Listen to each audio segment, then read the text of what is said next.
Hey, Idan in Israel, getting your second pair. This is Matthew at freeprescriptionlenses.com, and you're going to see how I cut the Transitions green, the graphite green lenses with Crizal Alize for your RayBan 5287, color 2012, which is the dark Havana, in the 52 eye size. So let me take everything out of its original packaging.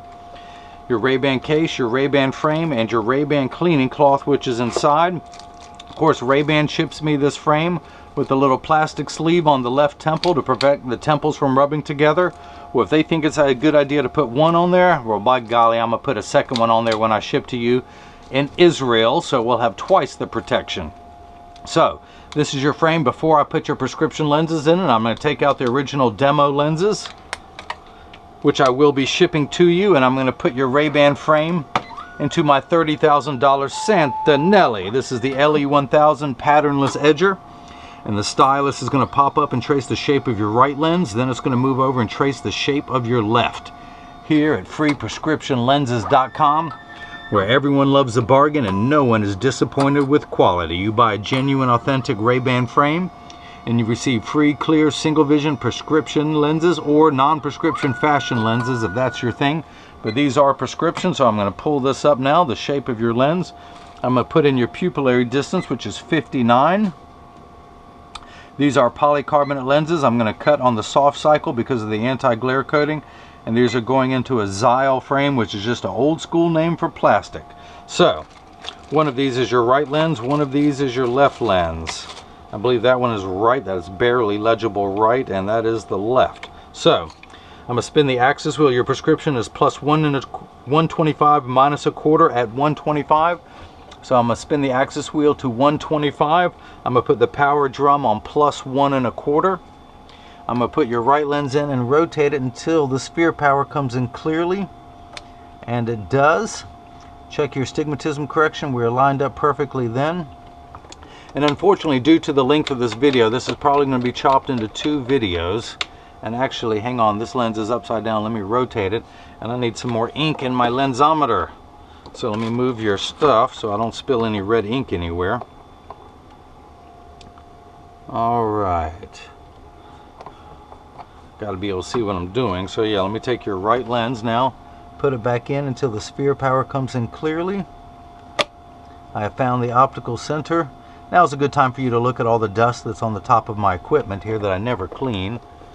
And please tell me there's some red dots on your lenses now. Yes, there are.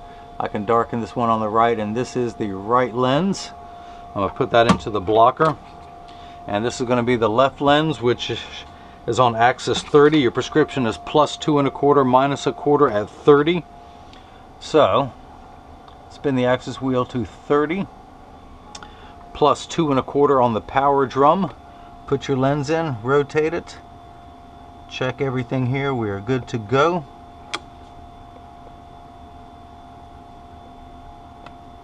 Just getting everything lined up perfectly. Perfectly.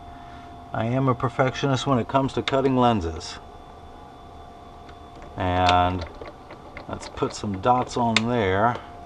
And actually this one, yeah, that is it. So mark that one L. So I need to attach this block to the lens, so 3M, the same people who make post-it notes, make a double-sided adhesive sticker. By the way, Idan, I'm so glad you speak English because my Hebrew is very rusty. In fact, it's non-existent.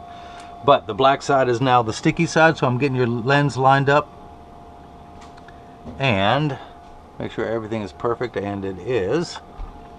Get everything lined up just perfectly and drop the lever, and that is attached to your lens. I'm going to do the same thing now for your left lens. Just making sure everything is perfect here. Hang on, that is the left. Double check everything while I can. That is it. So I'm going to get everything lined up perfectly. I got to put a block on there. Put a block on there. Or a sticker on the block, I should say. Make sure. Essentially what I'm looking into now is like the crosshairs of a scope. got a vertical meridian and a horizontal one. The reason why I put those 3 dots on there, I just want to make sure this is oriented just perfectly, and then the vertical one goes right through the optical center.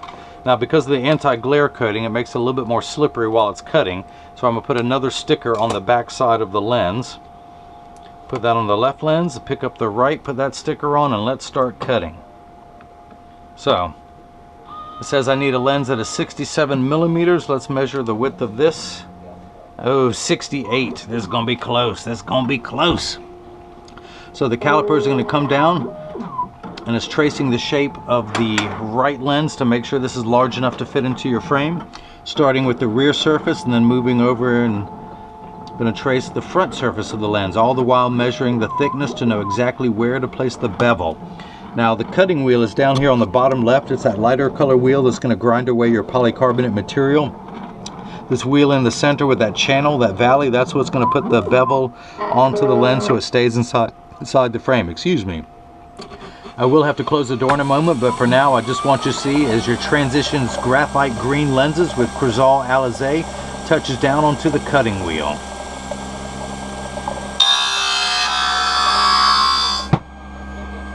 So, your lenses are made out of the, I had to have these custom ground so they're not in the packets, but these are polycarbonate lenses. Polycarb is 40% thinner and lighter than regular plastic. These are the Transition 7 series in the graphite green, and you have the Crizal Alize coating on your lenses. But yeah, the lenses are unbreakable, bulletproof up to 22 caliber, and have both UVA and UVB protection built into them. We know what the sun's harmful ultraviolet rays can do to your skin from overexposure, where your eyes are 8 times more sensitive than your skin. If you notice, there is water running in the background, but polycarb cuts dry, where plastic and high index cut wet.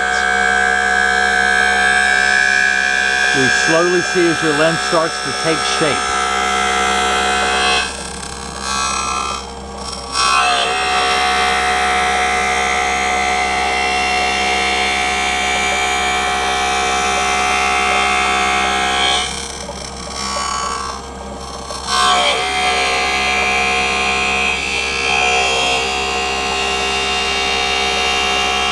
This is at the nose, the bottom of the lens.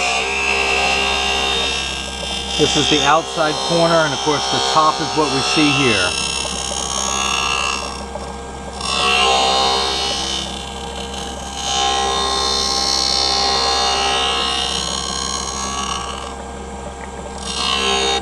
And I have to admit, now if you notice your lens is completely flat now, just like a nickel, which is a 5-cent coin here in America.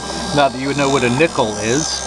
But now the bevel is being put onto the lens. The bevel is just like a knife-like edge, a very dull knife, but knife-like edge nonetheless. That's what's going to make it stay inside this bevel of the frame. Of course, it's actually the right lens, so it's going to stay inside this one, where I'm running my fingernail all the way around the inside of the frame. This is a nice plastic frame with spring hinges. You don't see a lot of that on plastic ones. I'm wearing the RayBan New Wayfarer in color 6012. And mine don't even have spring hinges. So water jets have just kicked in. That tells me it's in the last 20 seconds of the cutting cycle. It's just washing away any optical debris. Just a moment, I'll take it out and we'll see if it fits into your frame. If it doesn't, I'll trim it down just a little bit more.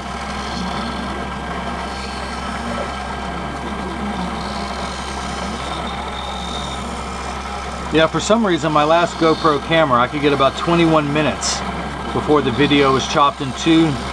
Now with my new Hero 3, oops, I think water just splashed up, let me dry that off. The Hero 3 I get about 17 minutes and 17 seconds before it's chopped into 2 videos on YouTube. I don't know if the graphics are just better or what, but I've got to look into that. I would love to be able to figure out a way to do this all in one video. So, I'm going to dry your lens off. You still have a little bit of rough edges left over from the cutting cycle, so I'm going to use my hand stone, which is completely flat. I can put my finger on it while it's running, and it's going to not just smooth out those rough edges, it's going to melt those rough edges. And I'm going to scrape off the Schwarf. Any Mel Brooks fans out there, this is when I say may the Schwarf be with you. And once it's all off your lens, I collect it neatly and nicely into one pile, and then I wipe it on the floor. So, and I do this so much, I've worn a V-shaped bevel into my thumbnail. This is where I can't have a nice thumbnail, at least on that one hand. This one, there's no excuse not to have a nice thumbnail. So, tuck your lens in at the outside corner, push down at the nose. It doesn't want to go in. So I'm going to take about 1/10 of a millimeter off. Actually, let me do 0.15 of a millimeter. And a millimeter, for all my American friends, is the distance between my thumbnails. I'm going to take 0.15 of 1 millimeter off, going around the circumference of your lens until it's the correct size to snap in.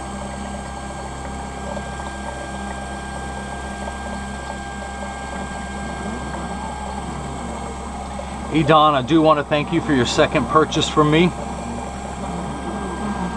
You are my only customer in Israel. We got to work on that. We got to work on that. I guess you guys got a lot going on right now. Man, I hope you guys can get that resolved, but it's tough. It's really, really tough. My heart goes out to you. It's just, there are no clear winners or losers in that situation. It seems like everyone is a victim. But hopefully you'll see peace in your lifetime, and you're young. So hopefully there's a chance. I was over there for 9 months back in 1997. I was on kibbutz Keturah. And essentially I was a migrant farm worker. I worked for 8 hours a day and I got paid $1 for 8 hours pay. And actually I was a smoker back then, so I spent my entire day's pay on 1 pack of cigarettes. And it's hard to believe you could buy a pack of cigarettes for $1, but they were so poor quality, such poor quality, that it's the same cigarettes they gave to the prisoners there. So that's all I can afford. Now after 3 months, I got a 50% raise where I was making $1.50 a day. Doesn't sound like much, but hey, after 3 months on the job, I got a 50% raise. I have never gotten a 50% raise at any job since then, so I must have been doing something right. So back to the handstone real quick, back to smooth out those rough edges, back to scraping that off with my thumbnail, and let's go ahead and see if we can get this mounted into your frame. So in order to mount the lenses, I have the frame turned upright, and I'm not trying to reach across the frame. I have the empty side that I'm working on closest to me. I tuck the lens in at the side closest to me and use my thumbs. Now it snaps in good, so let's go ahead and start cutting your left lens. I'm going to put this in, flip this over to left, and hit start. Just like before, these calipers are going to come down, but this time it's going to trace the shape of your left side of the frame. And if you imagine, as you can see, this starts to trace. That's the outside corner, the bottom of the lens, the nasal area, now the top. Outside corner near your temples, bottom of the lens, the nose, and now the top again.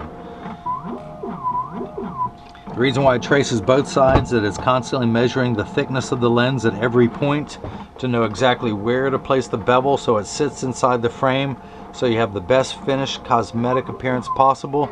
And again, these are aspheric lenses, which is going to give you a much flatter field of curvature, much wider field of view too, but it's also a much better cosmetic appearance on the lens. Now as soon as this starts cutting, I'm going to continue to work on your right lens. Okay, so I'm going to take this block off, pull this sticker off, dry your lens off a little bit more so I can read the prescription on there, being careful not to wipe off that red dot. In fact, let's put another red dot there. That is the optical center of your frame. So, again, your prescription reads +1 1/4 -1/4 at 125. I'm going to spin the axis wheel back to 125, put the lens in, turn the power drum, and I'm reading +1 1/4. Starting at 0, we're at 1, 1 1/4, 150, 175, 2. So we're at 1 1/4. Check your astigmatism correction, which is 1 step, and we're at +1. The way your prescription reads, and by the way, your lenses came from DBL Labs in St. Cloud, Minnesota, where it's about 60 degrees today, and I'm sure it's about 100 degrees where you're at. But your right eye reads +1 1/4 -1/4 at 125. Your left eye reads +2 1/4 -1/4 at 30. Now, the unit of measurement in the optical field is called a diopter, spelled D-I-O-P-T-E-R. Everything is in quarter increments, starting at 0 being non-prescription, also known as plano, and going up from there, 0.25, 0.50, 0.75, 1, 1 1/4. So you need 5 steps of magnification to get everything the correct size. Now you only have 1 step of astigmatism correction. Astigmatism is just what makes everything blurry. So 6s and 8s, or the letters P and F look alike. So this first number gets everything the correct size. The second number takes away the fuzzy edges. Think of it as the fine-tune knob. The 125 just tells us where to fine-tune at. A straight edge is 0 to 180. So this last number could be anywhere from 0 to 180. So we're going to turn that past 90 degrees to about 125. Now your left eye needs more correction. It reads plus 2 1/4, minus 1/4 at 30. So you actually need 9 steps of correction for your left eye, but again, only 1 step of correction. You need 9 steps to make everything the correct size. You only need 1 step of correction to take away any fuzzy edges. So most of your prescription we call spherical. And of course, we turn that fine-tune knob to 30, where 90 is up here, 0 is right here, and we turn it just a little bit. 45 is halfway between 0 and 90. So at 45, we just cut it back to about 30. And let's take the lens out and dry it off so it's not slippery. Back to the handstone to smooth out any rough edges. Use my thumbnail to scrape away all the swarf. And once it's all off your lens and onto the counter, ooh, got a little stubborn spot there. There we go. Collect it all and then wipe it on the floor. So, let's see if your lens fits. Where is your frame? It's over here. So, I'm going to tuck it in at the outside. I've rotated the frame where the empty side is closest to me. I tuck it in at the outside corner and using my thumbs to press down. Oop, I still got to take it down some more. So let me take it down about another 1/10 of a millimeter. This late in the day, I should have calibrated the machine a little better. Plus your left lens has, what, 4 steps stronger than your right. So it's a little bit thicker. So I'm going to take another 1/10 of a millimeter off until it gently pops into the frame. The reason I don't want to force it is it would cause your frame to stretch or to warp. If you think of this as a gutter, like on their house where it collects the rainwater, if I were to force the lens in there, it would cause the frame to roll, and it just gives it a terrible cosmetic appearance. And because I'm extremely particular over every lens that I cut and I ship, and if you just lived right around the corner and we were old friends like we are, that would be one thing.